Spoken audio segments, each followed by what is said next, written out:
Mi hijastra me llamó fracasado frente a todos en una cena familiar de su padre. Nadie dijo nada, ni siquiera su madre. Cuando ella buscó trabajo, fui yo quien revisó su solicitud. La rechacé sin mirar, como ella hizo aquella noche. Ahora su madre me llama rencoroso, pero le dije, tu hija no saberá hacer nada, solo llorar y humillar. La primera vez que sentí que me tragaba un ladrillo fue en una cena a la que ni siquiera quería ir. Yo tengo 42, vivo en un suburbio tranquilo a media hora del centro, trabajo en recursos humanos en una empresa mediana que fabrica y distribuye cosas de oficina, nada glamuroso pero estable. Con seguro médico decente y un gerente que no es un monstruo. Estoy casado con mi esposa desde hace casi una década. Ella tiene una hija de 22 con su ex, un tipo que se cree más importante de lo que es porque tiene una camioneta enorme y un reloj que brilla como si fuera faro. A la muchacha nunca la adopté, pero en esta casa jamás le faltó techo, comida ni gasolina para llegar a la universidad comunitaria. He sido el que aparece a mitad de la noche cuando el carro no arranca, el que se come los partidos aburridos donde ella medio intentó jugar fútbol para luego dejarlo a la mitad. El que hace fila para devolver una aspiradora que compró por impulso y ni usó. Nada de héroe, nada de santo, solo un hombre intentando que la casa funcione sin que todo se vaya al carajo. La cena fue una idea del papá biológico, su familia y sus ganas de posar. Era una noche de verano pegajosa, de esas en que el aire acondicionado del restaurante apenas aguanta y la gente se abanica con las servilletas. Había muchas risitas de compromiso, copas de vino blanco que sabían a agua, y esos brindis que no dicen nada.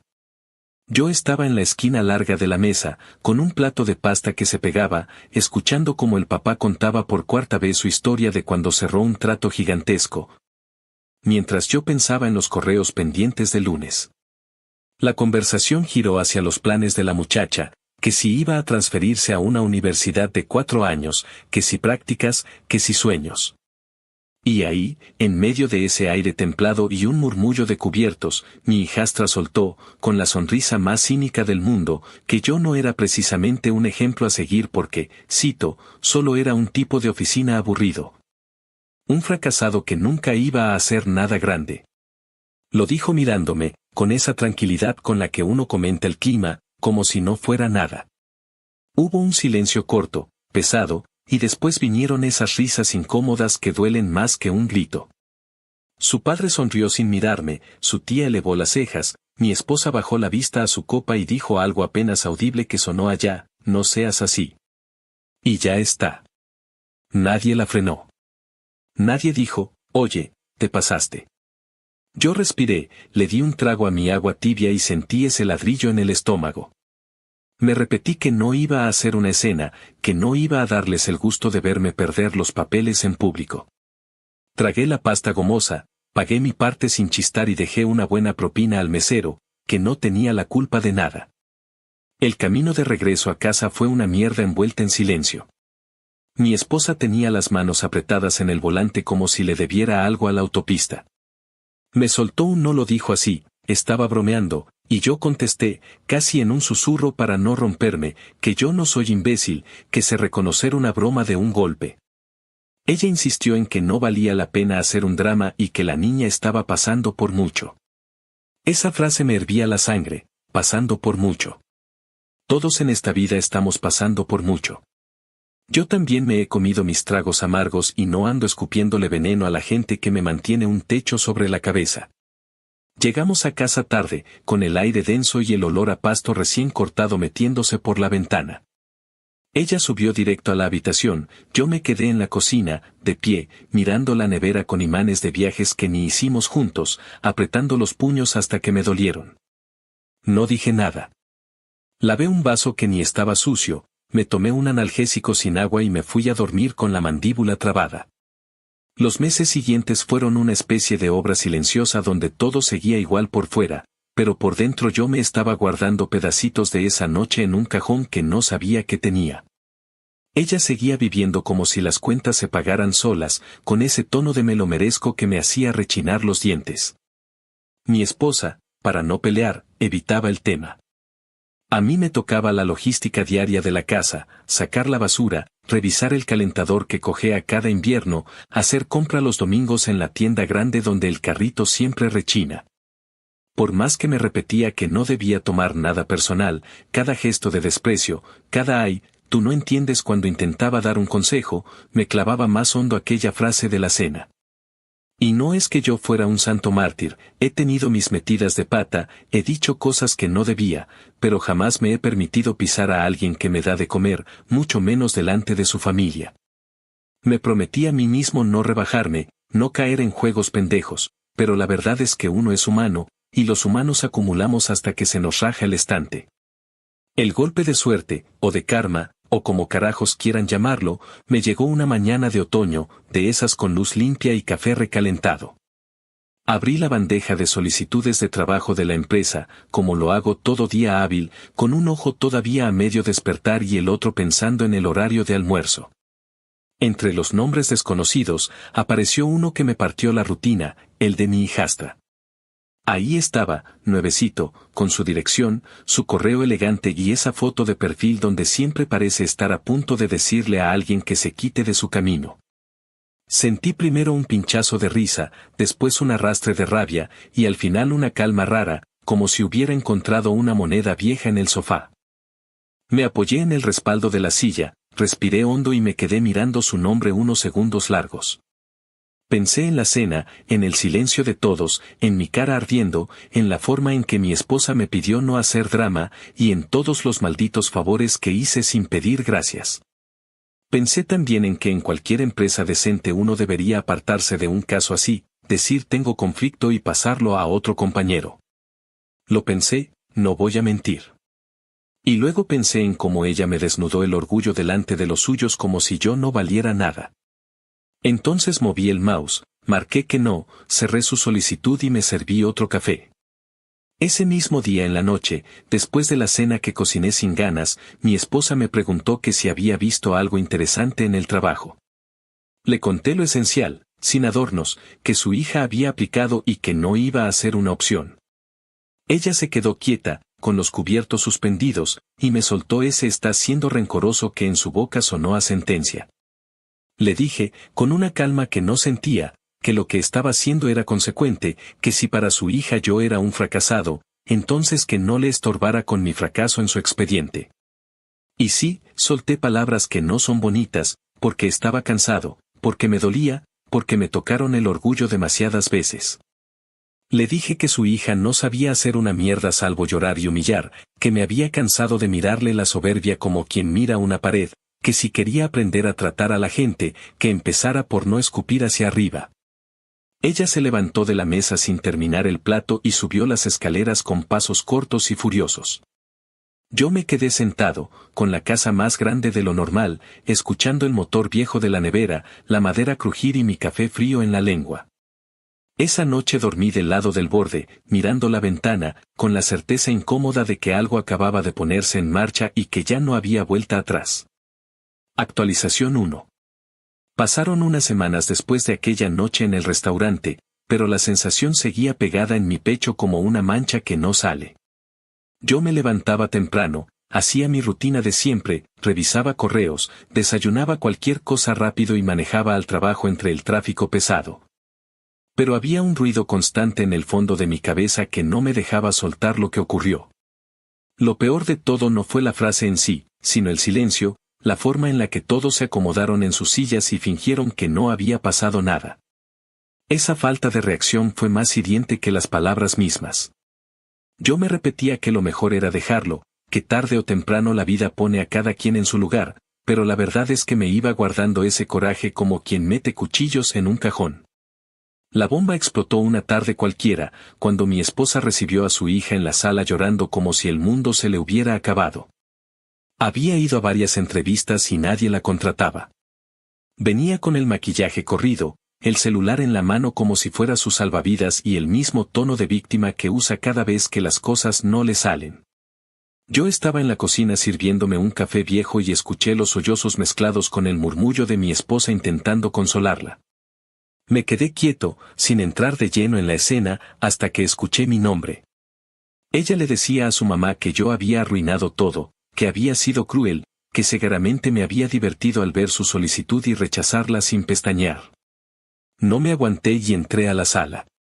Les dije que sí, que efectivamente la rechacé, que ni siquiera perdí el tiempo en mirar lo que había puesto, porque lo único que recordaba era su cara mirándome de arriba a abajo llamándome fracasado frente a todos. La reacción fue inmediata. Mi esposa me miró como si no me reconociera y me dijo que cómo podía ser tan hijo de puta de hacerle eso a una chica que apenas estaba comenzando su vida laboral. Yo le contesté que nadie pensó en mí aquella noche, que todos se callaron cuando su hija decidió pisotearme sin motivo, y que si ella esperaba que yo jugara al buen samaritano, se equivocaba de hombre. Le recordé que he hecho de todo por esa muchacha, desde ayudarla con sus formularios de beca hasta prestarle mi carro cuando el suyo se murió, y que jamás recibí ni una pizca de gratitud. En cambio, lo que recibí fue una humillación pública que todavía me quema cada vez que la recuerdo. No pasó mucho hasta que el papá biológico de la muchacha decidió meter su cuchara. Una noche recibí un mensaje de él, diciendo que estaba siendo inmaduro y que si de verdad quería tener paz en mi matrimonio, debía dejar las cosas pasar. Casi me río en su cara aunque fuera por texto. Le contesté que la inmadura era su hija, que siempre ha vivido con la idea de que puede insultar y luego seguir como si nada, y que yo no estaba aquí para cargar con las consecuencias de sus desplantes. Le dije, palabra por palabra, que yo no era su niñera y que mi trabajo era revisar solicitudes, punto. Mi esposa se puso peor después de ese intercambio, como si yo hubiera echado gasolina al fuego. Ella me reprochaba a diario, decía que yo no había sido justo, que si realmente quería ser el adulto tenía que demostrarlo con acciones, no con rencores. Yo la escuchaba, claro, pero por dentro pensaba que ya estaba cansado de ser el saco de boxeo de todos. Porque en esta historia yo siempre había sido el tipo práctico, el que solucionaba, el que guardaba silencio, el que hacía lo correcto mientras todos los demás se daban el lujo de decir lo que les daba la gana. Y de repente, la primera vez que decido actuar según mi orgullo y no según la conveniencia de los demás, resulta que soy el villano. Aquellas semanas fueron un desfile de discusiones cortas, miradas frías y puertas que se cerraban más fuerte de lo normal. La tensión se podía cortar con cuchillo en la casa. Yo iba a trabajar con esa doble carga, la normal de mi empleo, con currículums amontonados y entrevistas por coordinar, y la otra, más pesada, de regresar a una casa donde me miraban como si hubiera matado a alguien. Mi esposa insistía en que su hija había aprendido la lección, que ahora sí estaba entendiendo cómo era el mundo real, y que lo justo era que yo la dejara pasar. Yo le respondía una y otra vez que yo no estaba para darle segundas oportunidades a alguien que nunca me dio ni la primera. Con el tiempo me fui dando cuenta de que mi decisión había cambiado la dinámica de todo. Ya no era solo un rechazo laboral, era un recordatorio permanente de aquella noche y de lo que yo sentí sentado en esa mesa. Era la primera vez que yo tomaba el control en esta historia, y aunque me costara peleas y silencios, no pensaba retroceder.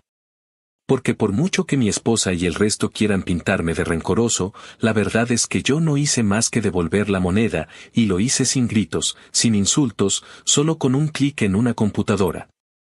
Y a veces, esa es la venganza que más pesa. Actualización 2. Pasaron un par de meses que se sintieron larguísimos, como si cada día viniera con un peso extra metido en los bolsillos, y la casa se fue volviendo ese lugar donde uno entra en puntillas para no patear ninguna mina. El calor pegajoso del verano quedó atrás y empezaron esas mañanas frías en que el aliento sale en nubes cuando uno baja a prender la cafetera, y yo me movía como en automático entre la cocina y el garaje. Revisando el calentador viejo que hace ruidos de fierros cansados, buscando cualquier pretexto para no subir de inmediato a la habitación y enfrentar la mirada de mi esposa. Que a esa altura ya no era solo molestia sino algo más hondo, como decepción con presión. En la radio hablaban de fútbol americano y descuentos de otoño, y yo pensaba en lo absurdo que era estar oyendo cháchara alegre mientras en mi casa respirábamos hostilidad como si fuera polvo en el aire.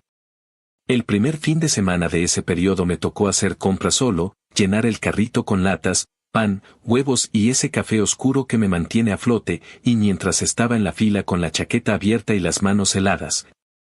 Vi a una de las amigas de mi hijastra al otro lado de las cajas automáticas, me miró con esa cara de novela barata, ladeada, como si estuviera frente al villano, y me di cuenta de que los rumores ya tenían piernas.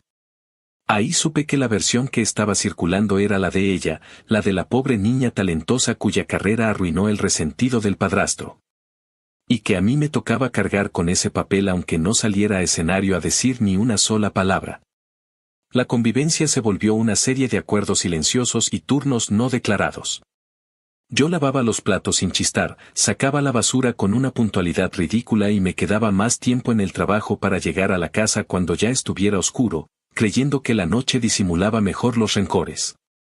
Mi esposa hacía lo contrario, entraba y salía evitando mis horarios, giraba el cuerpo para no rozarme en el pasillo y hacía ese suspiro corto que ya conocía de memoria. Ese que no es agotamiento físico sino hastío emocional. En el trabajo, entre hojas de vida mal editadas y entrevistas por videollamada donde la gente ha perdido la costumbre de mirarte a los ojos. Trataba de mantener la compostura y no pensar en la solicitud que había cerrado con un clic, pero se me colaban en la cabeza recuerdos de la cena. Y esa mezcla de vergüenza y fuego me tomaba por sorpresa en medio de una pregunta sobre habilidades blandas. Un compañero de finanzas, el típico que se entera de todo sin que nadie le cuente, me lanzó un comentario al pasar sobre lo complicado que es revisar solicitudes de conocidos, con ese tono inocente que no engaña a nadie.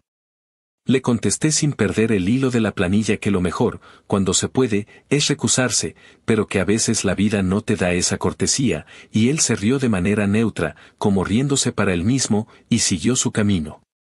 Salí ese día tarde, con las luces del estacionamiento encendidas y un viento frío que me cortó la cara, y pensé que, en efecto, la vida no da cortesías. Que a mí me tocó tragarme la humillación en silencio y que lo mínimo que merecía era mi propio criterio cuando me llegara su nombre a la bandeja. Las cosas con la muchacha no se quedaron en el llanto de aquella tarde ni en ese primer berrinche donde me culpó de todo, se transformaron en una campaña sorda y torpe, como son casi todas las campañas que se cocinan en redes.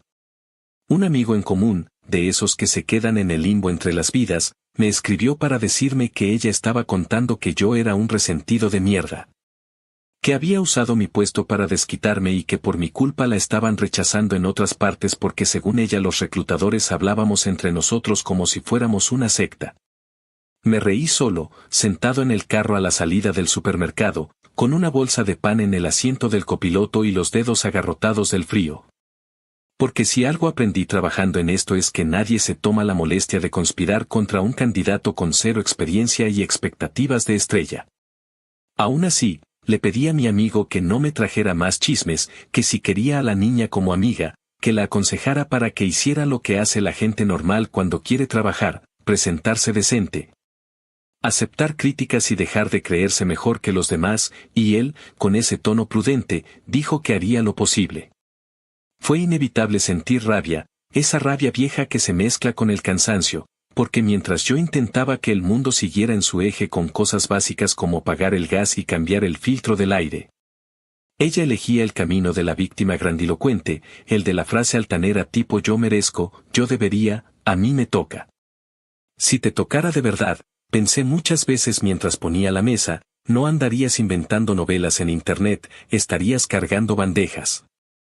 Aprendiendo a no tratar a la gente como si fueran perros y sumando horas en el reloj como todos cuando empiezan. En medio de eso, mi esposa decidió que era buena idea invitar a la muchacha a cenar un domingo, con la excusa de que así hablábamos como adultos y cerrábamos el capítulo. Esa tarde cociné sin ganas una pasta con salsa de frasco, puse música baja y me serví un trago corto para nivelar el mal humor. Ella llegó tarde, con esa entrada de pasarela que trae siempre, con el teléfono en la mano como si fuera un micrófono y el perfume muy fuerte que se queda colgado en las cortinas. No me miró a los ojos al saludar, dijo hola como si se le hubiera atascado una espina, se sentó y empezó la ceremonia. Mi esposa, haciendo de mediadora, abrió con un todos hemos cometido errores, esas frases de calendario que no dicen nada, y la muchacha se colgó de allí para soltar su discurso. Dijo que estaba pasando por mucho, que el mercado laboral estaba hecho una porquería y que, palabras textuales, tú me hundiste porque te arde que yo vaya a llegar más lejos. Me quedé muy quieto, con el tenedor suspendido, y me escuché a mí mismo responder sin subir el tono que lo único que hice fue tratarla como ella me trató a mí.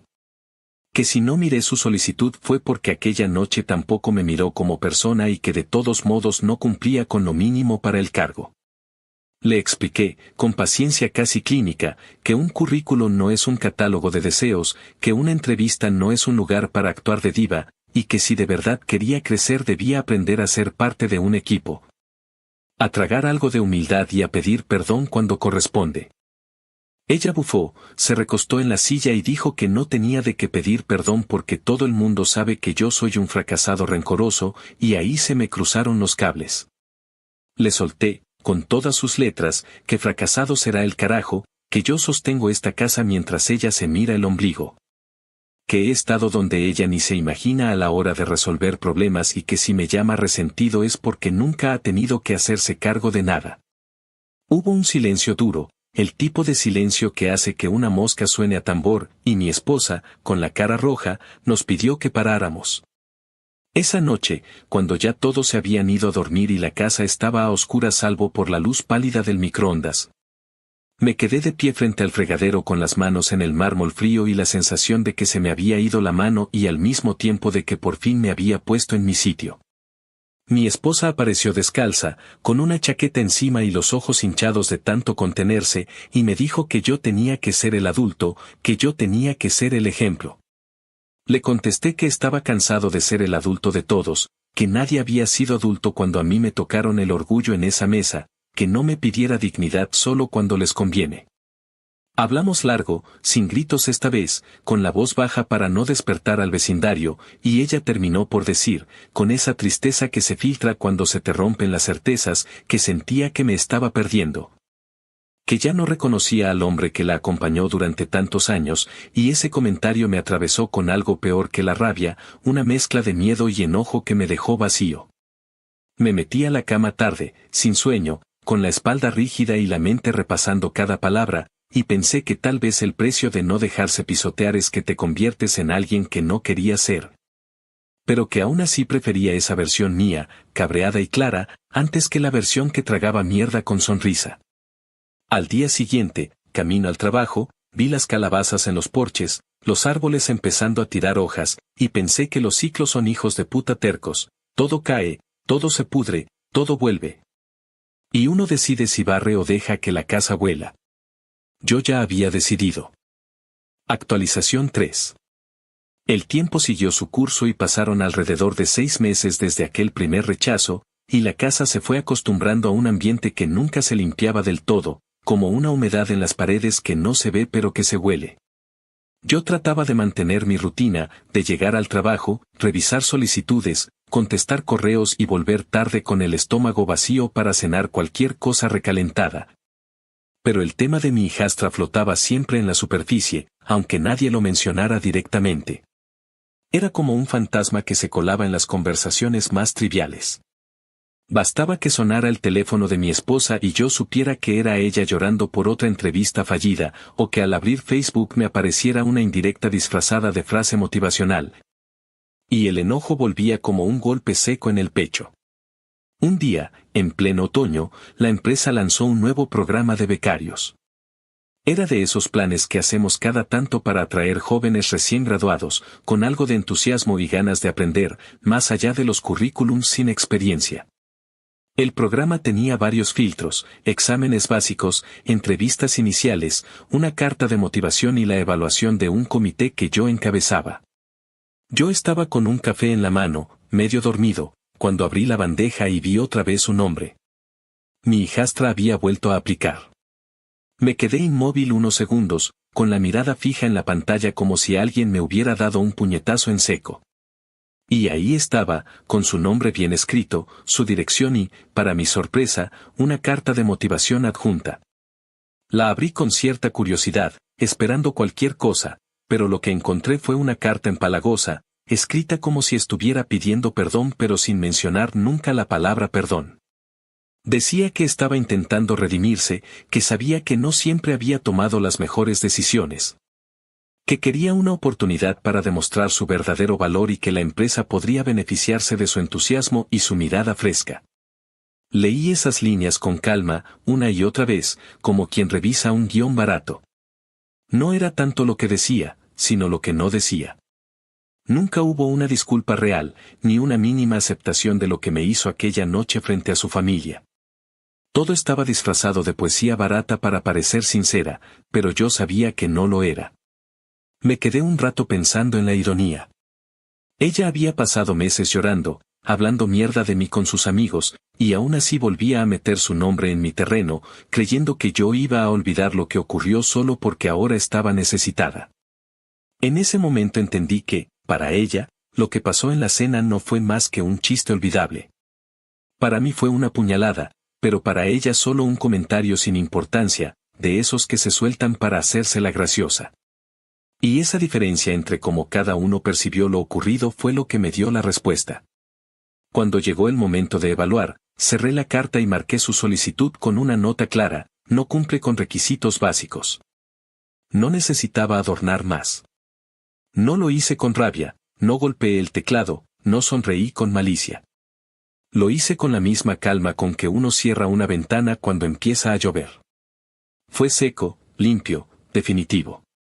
Y en el fondo sentí un alivio extraño, como si por primera vez desde aquella cena yo estuviera equilibrando la balanza. Esa noche, cuando regresé a casa y mi esposa me vio serio, me preguntó qué me pasaba. Le conté que su hija había vuelto a aplicar y que la había rechazado. No adorné nada, se lo dije directo. Su reacción fue inmediata, me gritó como no lo había hecho en años. Me llamó rencoroso, me dijo que estaba arruinando la relación con ella, que eso no era ser profesional, que estaba usando mi puesto para vengarme. Yo la escuché con la paciencia de quien ya esperaba ese discurso, y cuando ella terminó, le respondí sin moverme de la mesa que sí, que claro que era venganza, y que no me arrepentía. Le recordé que yo no empecé esta guerra, que esa noche en la cena ella me tiró a la basura frente a todos, y que ahora que le toca a ella, pues que aprenda. El silencio que siguió después fue brutal. Mi esposa se fue a dormir sin volver a hablarme, y yo me quedé en la cocina con el sonido del reloj de pared marcando los segundos y el eco de mis propias palabras rebotando en mi cabeza. No sentí culpa, tampoco alegría. Sentí algo más complicado, una mezcla de vacío y alivio. Por primera vez en mucho tiempo no era yo el que tragaba mierda en silencio, era ella la que tenía que cargar con la consecuencia. Y aunque la casa se estaba llenando de grietas en la relación con mi esposa, yo dormí esa noche con una calma rara, sabiendo que había sido coherente conmigo mismo, aunque me costara caro. Actualización 4. Pasó alrededor de un año desde la segunda vez que cerré su solicitud con esa nota seca, y al mirar hacia atrás puedo decir que fueron meses espesos. Una especie de invierno largo aunque el calendario fuera cambiando de estación, porque la casa se quedó fría incluso en los días de calor. Me aprendí de memoria los sonidos mínimos del hogar para no hablar del elefante en medio de la sala, el zumbido viejo del refrigerador, el golpecito de las tuberías cada vez que arrancaba el calentador. La vibración tonta de la secadora cuando le metes demasiadas toallas. Mi esposa y yo nos deslizábamos por los pasillos como inquilinos temporales que no quieren hacer ruido por miedo a despertar a alguien. Y la mesa del comedor se convirtió en territorio neutral donde comíamos sin mirarnos demasiado. Con la televisión de fondo escupiendo anuncios de camionetas y promociones de farmacia como si fueran mantas para tapar conversaciones que ya no sabíamos tener. Yo me refugié en las pequeñas rutinas, esas cosas que te dan la sensación de control cuando todo lo demás se te desarma, preparar café fuerte sin azúcar antes de salir. Doblar las camisas el domingo mientras veía partidos malísimos, revisar el aceite del carro con la excusa de que gotea, ordenar el cajón de los recibos aunque ya no guarde nada útil. Era el tipo de orden que uno impone afuera cuando adentro la cosa está hecha un desastre. Por fuera, la vida de mi hijastra parecía una rifa donde todos los números pierden. Encadenó trabajos como quien cambia filtros de una aplicación, ninguno duraba más que unas pocas semanas. La vi pasar por una cafetería que queda cerca de la oficina, por un diner de esos con piso ajedrezado donde el café sabe a tizne. Por un call center que queda en un edificio sin ventanas donde la gente sale con la cara de quien ha pasado un día entero tragando gritos ajenos. No perdía oportunidad para anunciar que la estaban maltratando o que no valoraban su talento, frasecitas que repetía como si fueran un hechizo. Supe por terceros que se peleó con una supervisora por llegar tarde demasiados días y que dejó tirado un turno porque nadie tiene por qué hablarle en ese tono. La vi una vez a la distancia en la cafetería, la mañana era gris y afuera lloviznaba, y ella estaba tratando de equilibrar 2 tazas y un plato con un panecillo. Moviéndose con esa torpeza nerviosa de quien todavía no ha entendido que el trabajo empieza por apagar el ego. No me vio, y yo tampoco forcé la escena. Pagué mi café, dejé propina como siempre y me fui con ese sabor amargo que no era del espresso sino de saber que, incluso en la caída, seguía interpretando su papel de estrella a la que no le aplauden lo suficiente. Cuando regresé a la oficina me esperaban formularios, entrevistas, un par de quejas sobre horarios, y aunque me sumergí en lo mío, dentro llevaba esa mezcla rara de lástima y furia. La misma que te agarra cuando ves a alguien chocarse con la misma pared una y otra vez y luego te acusa a ti de haber puesto la pared. Con el paso de los meses aparecieron nuevas formas de presión disfrazadas de buenos consejos. El papá biológico empezó con mensajes en los que se hacía el diplomático, como si fuera el mediador de un conflicto entre 2 países, diciendo que sería un gesto de mi parte ayudarla a conseguir una certificación barata. Una de esas de curso rápido que prometen cambiarte la vida en unas pocas semanas. Me mandó un texto con palabras medidas y un remate que me prendió fuego, algo así como que si de verdad quisieras a tu esposa, harías lo correcto. Le respondí sin levantar la voz, pero con cada palabra clavada como un clavo en tabla húmeda. Que querer a mi esposa no significa financiarle fantasías a una persona que no se ha dignado a pedir perdón ni a revisar su actitud, que yo ya pago cuentas reales. Que aquí las luces no se encienden por magia y que no iba a poner un centavo en un curso que terminaría abandonado a mitad por puro capricho. A los pocos días, mi esposa intentó una versión más suave del mismo empujón, me dijo que una ayudita mínima no nos desbarataba y que tal vez una inversión simbólica la motivaría. Y yo le contesté que lo simbólico ya lo hice demasiadas veces y que ahora lo que había eran límites y que no me iba a mover de ese sitio aunque les molestara. No me sentí orgulloso ni heroico, me sentí exhausto, pero también firme, como cuando uno endereza la espalda después de pasar demasiado tiempo encorvado y siente dolor y alivio al mismo tiempo. El otoño dio paso a los preparativos de las fiestas y con ellos llegaron los compromisos que en esta familia siempre fueron trampas decoradas. El asunto de Acción de Gracias apareció como si nada con un mensaje grupal de esos que llenan el celular de corazones y pavos de clipart, y por una rara mezcla de inercia y falta de ganas de discutir, aceptamos ir. Era en casa de una tía del lado del papá biológico, una mujer que decora con exceso y cocina sin sal, y que tiene el don de preguntar lo que nadie quiere responder. Desde que entramos supe que la noche iba a terminar mal, porque todo estaba dispuesto para un espectáculo, la mesa larga con manteles color naranja, los platos con hojas pintadas. Una bandeja con un pavo seco que pedía auxilio, y un murmullo de chismes a media voz que se cortaba cada vez que yo pasaba. Me senté con cuidado, me serví lo justo para parecer educado y me preparé para aguantar el teatro. No tardó mucho en salir el tema. Ella tomó una copa, esa seguridad impostada que me sé de memoria, y dijo que este año había sido muy duro pero muy de aprendizaje, y que esperaba que en esta mesa hubiese espacio para las segundas oportunidades. La tía, que es experta en poner una pregunta incómoda cuando huele sangre, soltó un «¿Y tú, no crees que deberías apoyar a esta joven, que al fin y al cabo es parte de tu familia?», en un tono azucarado que me irritó peor que un grito. Respondí sin gritar, sin golpear la mesa, con esa calma que asusta más que el escándalo, que yo apoyo a quien reconoce lo que hace, que aquí nadie me ha pedido perdón, que a mí me llamaron fracasado en público y que no voy a tapar eso con pastel de calabaza. El papá biológico clavó el tenedor y dejó caer una frase que me encendió como fósforo, dijo que un hombre de verdad sabe dejar el rencor, y yo, mirándolo fijamente, dije que un hombre de verdad no se queda callado cuando humillan a quien comparte su techo, y que no me diera lecciones el mismo que aplaudió aquel comentario con una sonrisita. El silencio fue largo y espeso, como si alguien hubiese apagado una aspiradora. Mi esposa me miró con esa mezcla de pena y enojo que tanto me duele, y yo supe que ese pavó iba a repetirse en la casa durante varios días, no por la comida, sino por la resaca emocional que dejaría la cena.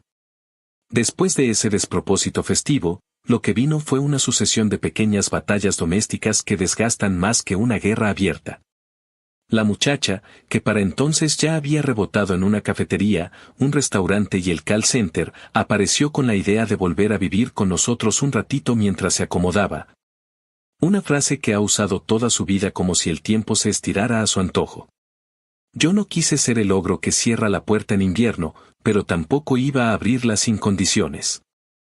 Le dije, despacio y con claridad, que si entraba lo haría como adulta, que en esta casa nadie vive gratis, que habría reglas, que tocaría colaborar con las cuentas y con las tareas, que no iba a permitir faltas de respeto. Que si iba a tratarme como el hombre al que le tiró mierda en un restaurante, entonces mejor buscara otro sitio. Mi esposa me miró esperando que aflojara al final, como he hecho tantas veces, y no aflojé. La muchacha aceptó de mala gana, hizo puchero, dijo que no podía creer que yo cobrara por ayudar a la familia, y yo contesté que lo que no puedo creer es haber financiado durante años la actitud de niña mimada. Entró con 2 maletas, se adueñó de la habitación que solía usar y al segundo día ya había vuelto el desorden, platos sucios en la sala, toallas tiradas, música alta a medianoche porque es la única hora en que me inspiro.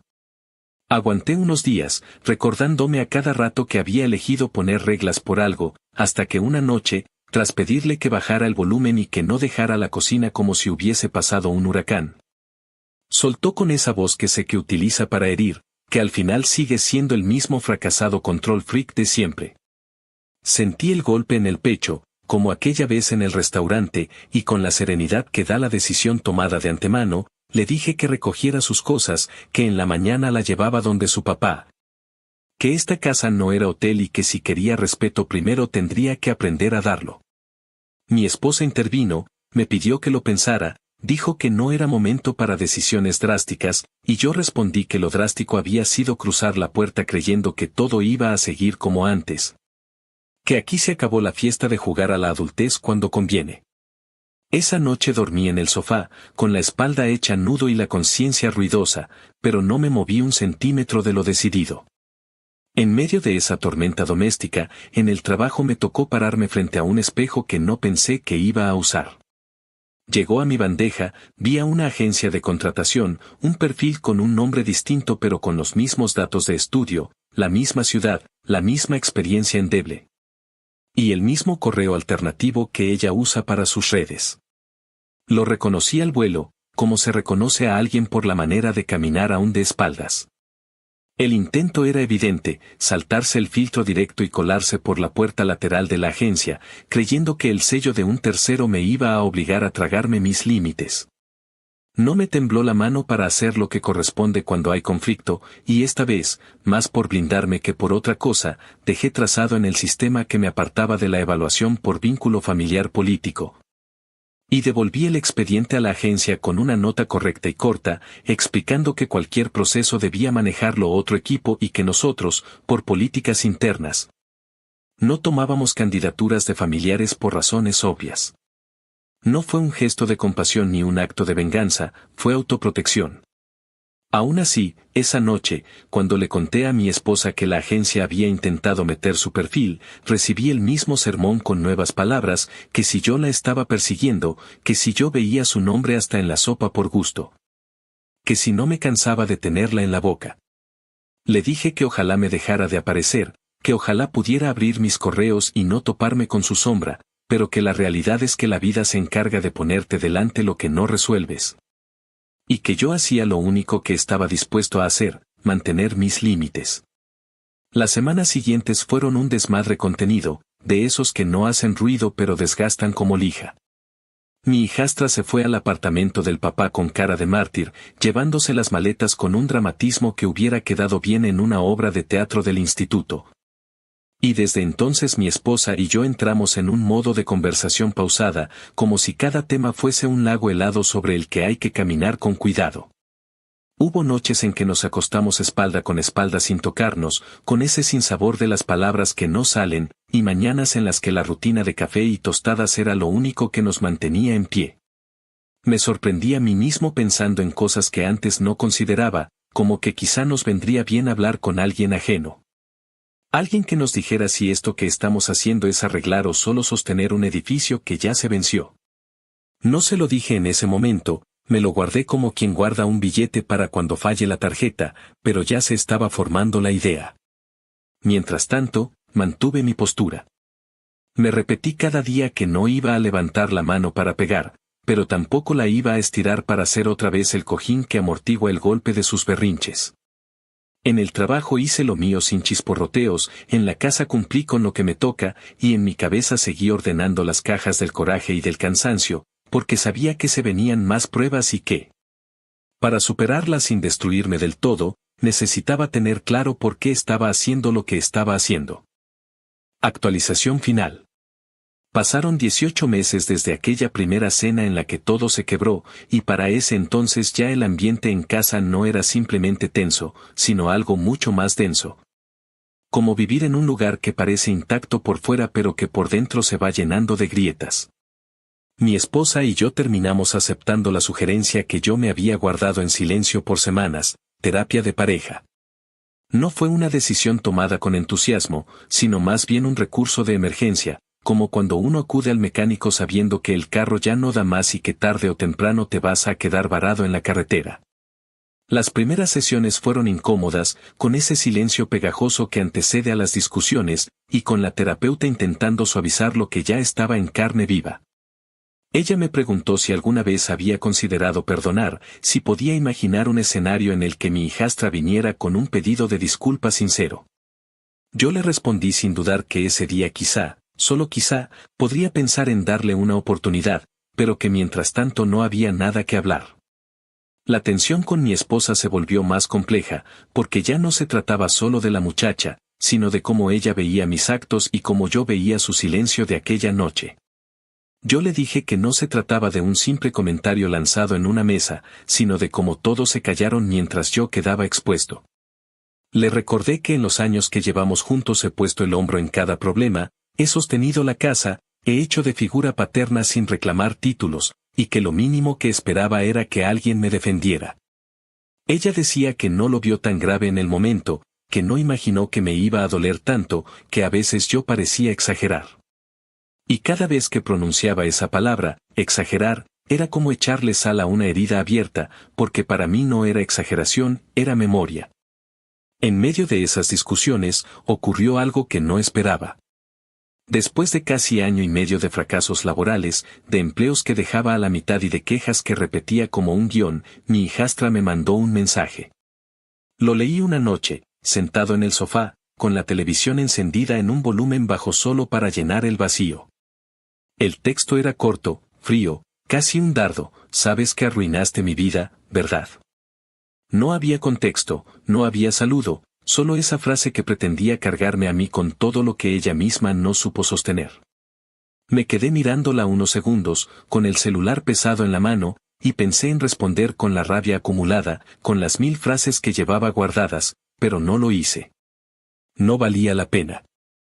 Simplemente bloqueé su número y dejé el aparato sobre la mesa, como quien cierra una ventana cuando afuera empieza a entrar humo. Esa noche mi esposa me vio hacerlo y no dijo nada.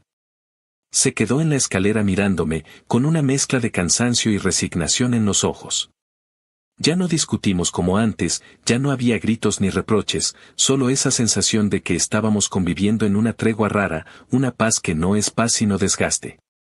La terapeuta nos pedía ejercicios de comunicación, nos pedía que habláramos de cómo nos sentíamos sin acusar, y yo cumplía, pero siempre volvía al mismo punto: a mí me llamaron fracasado en público, nadie me defendió. Y ahora todos me piden que actúe como si nada. Ella lloraba en esas sesiones, decía que se sentía atrapada entre su hija y su esposo, y yo respondía que no era justo ponerme a mí como verdugo cuando solo devolví la moneda que me lanzaron.